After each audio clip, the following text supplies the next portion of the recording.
Welcome back to the channel. So now we are starting unit number 2 of emotional intelligence, that is personal qualification. तो सबसे पहले बात करते हैं personal qualification का क्या मतलब है। पर्सनल क्वालिफिकेशन का मतलब है कि जो भी क्वालिटीज़ और स्किल्स हैं a person should have to grow emotionally, mentally and socially. Personal qualifications वो क्वालिटीज़ होती हैं और स्किल्स होती है जो एक इंसान के पास होती है ताकि वो अपनी लाइफ में इमोशनली, मेंटली और सोशली इन तीनों तरीके से ही ग्रो कर सके। These are not academic degrees, ये अकेडमिक डिग्रीज़ नहीं हैं बट ये इनर क्वालिटीज़ हैं that make someone emotionally intelligent and a better human being. ये कोई डिग्री नहीं है जो एक सिलेबस पूरा या फिर एक क्वालिफ़िकेशन कर दी हो गया। ये क्या है, आपकी अंदर की क्वालिटीज़ हैं जो आपको खुद ही इमोशनली इंटेलिजेंट बनाती हैं और एक अच्छा इंसान बनाती हैं। अब बात करते हैं कि क्वालिफ़िकेशन, जो पर्सनल क्वालिफ़िकेशन है, ये इतनी ज़रूरी क्यों है। Because they help you to deal with emotional challenges, क्योंकि ये आपको मदद करती है कि जो भी इमोशनल चैलेंजेस आ रहे हैं उसको डील कर सको, एक पॉजिटिव हैबिट आप बना सको अपनी लाइफ में। ठीक है, जो भी चीज़ कर रहे हो उसमें फोकस्ड रहो, आप काम रह सको, लोगों से कम्युनिकेट कर सको अच्छे से, आपकी कम्युनिकेशन अच्छी होनी चाहिए। आपको पर्सनल और प्रोफेशनल लाइफ में आपको ग्रो करने में मदद करती है ये पर्सनल क्वालिफ़िकेशंस। ठीक है, हमने जैसे पढ़ा था पहले कि इमोशनल इंटेलिजेंस का यूनिट नंबर 1 पढ़ा था, तो हमने उसमें बहुत सी चीज़ें पढ़ी थी कि हमने पढ़ा था बिल्डिंग ब्लॉक्स होते हैं इमोशनल इंटेलिजेंस को एक पर्सन के अंदर बिल्डअप करने के लिए। तो जितनी चीज़ें थी, हम अब बेसिकली सेकेंड यूनिट पढ़ रहे हैं जहाँ पे हम पर्सनल क्वालिफ़िकेशंस की बेसिकली बात कर रहे हैं। ठीक है, हमने समझ लिया है कि पर्सनल क्वालिफ़िकेशन क्या है, ये स्किल्स कह लो, क्वालिटीज़ कह लो, जो आपके अंदर से आती है। पर्सनल का मीनिंग ही क्या है, पर्सनल, आपके अंदर की बातचीत है ये। ठीक है, नेक्स्ट है important personal qualifications in emotional intelligence. Below are some of the most important personal qualifications. नीचे हमें कुछ पर्सनल क्वालिफिकेशंस दी गई हैं जो बहुत इंपॉर्टेंट है। सबसे पहले self awareness, knowing your self well, your emotions, strengths, weaknesses, values and goals. Example, when you are upset and you know it's because you didn't sleep well, that's self awareness. सबसे पहले इन्होंने ये बताया है, जो मोस्ट इम्पॉर्टेंट क्वालिफ़िकेशन बताई गई है पर्सनल क्वालिफ़िकेशन की, वो सेल्फ अवेयरनेस बताइए कि जानो अपने आप को, जो भी चीज़ें आपसे रिलेट मारती है, चाहे वो आपकी वीकनेस है, स्ट्रेंथ है, वैल्यू है या गोल है, सबको खुद पहचानो। आपको पता होना चाहिए, अगर आप अपसेट हो तो आपको पता है कि भाई मैं नहीं सोया था ढंग से या मैं नहीं सोई थी, that's because I am just upset, है ना। तो ये क्या है, आप अपने बारे में जानते हो भाई, आपको पता है क्या रीज़न है। अब ये इम्पॉर्टेंट क्यों है, you can't manage your emotions if you don't understand them. आप मैनेज कैसे करोगे जब पता ही नहीं है कि मेरे को गुस्सा क्यों आ रहा है। आपके पास एक रीज़न तो होना चाहिए ना अपने आप को स्पेसिफाई करने का, कि why I am, why I am upset, why I am angry, why I am sad. The reason you should know, if it relates to you then you should understand them, है ना, and then manage. Next है self control, या फिर हम इसे self management कह सकते हैं। The ability to control your reactions in emotional situations, staying calm, not over reacting and acting wisely. ये ऐसी एबिलिटी है जो आपके इमोशंस को किसी सिचुएशन में कंट्रोल कर सकती है। आपके रिएक्शंस जो निकलते हैं, कोई ऐसी इमोशनल सिचुएशन है, उस टाइम पे कैसा रिएक्शन निकलना चाहिए, उसको कंट्रोल करना, दैट्स कॉल्ड सेल्फ कंट्रोल या फिर सेल्फ मैनेजमेंट। आप शांत रह रहे हो, ओवर रिएक्ट नहीं कर रहे हो, जब काम कर रहे हो या एक्ट कर रहे हो तो वाइजली एक्ट कर रहे हो, दैट्स कॉल्ड सेल्फ कंट्रोल या self management. Example, not shouting back when someone is rude. आपसे कोई रूड है, अच्छे से बात नहीं कर रहा, बट आप चिल्ला नहीं रहे हो, यू कंट्रोल योर एंगर, आप अपने गुस्से को कंट्रोल कर रहे हो। Y it's important, helps in avoiding conflicts and making balance decision. Self control कहाँ ही ज़रूरी है, क्यों ज़रूरी है, क्योंकि भाई अगर आप कंट्रोल नहीं करोगे तो कॉन्फ्लिक्ट होगा। तो ये किस चीज़ में हमारी मदद करता है कि हम कॉन्फ्लिक्ट को अवॉइड कर पाए, ना हो पाए कॉन्फ्लिक्ट, हम डिसीजंस, बैलेंस डिसीजंस ले पाएँ।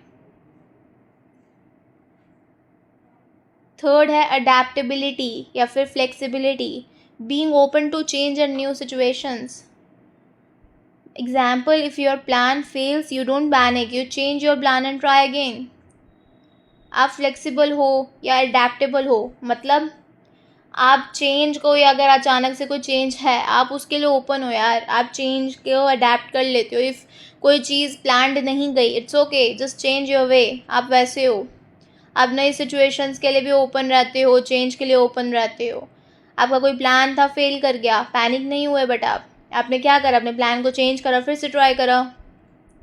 क्यों ये इम्पोर्टेंट है? Life is always changing, life बदलती रहती है। Being flexible helps you adjust better.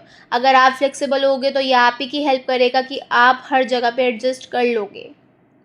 Empathy, understanding how others feel even without them saying it.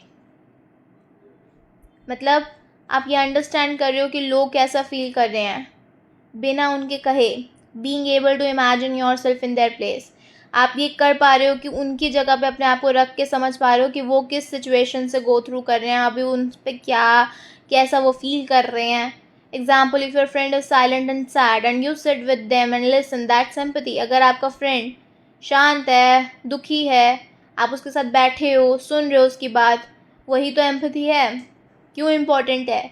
Empathy builds deep relationships and trust. Empathy क्या करता है? आपके रिलेशनशिप्स को बहुत डीप रिलेशनशिप्स बनाता है, ट्रस्ट क्रिएट करता है आप दोनों के बीच में, एक अच्छा बॉन्ड क्रिएट करता है।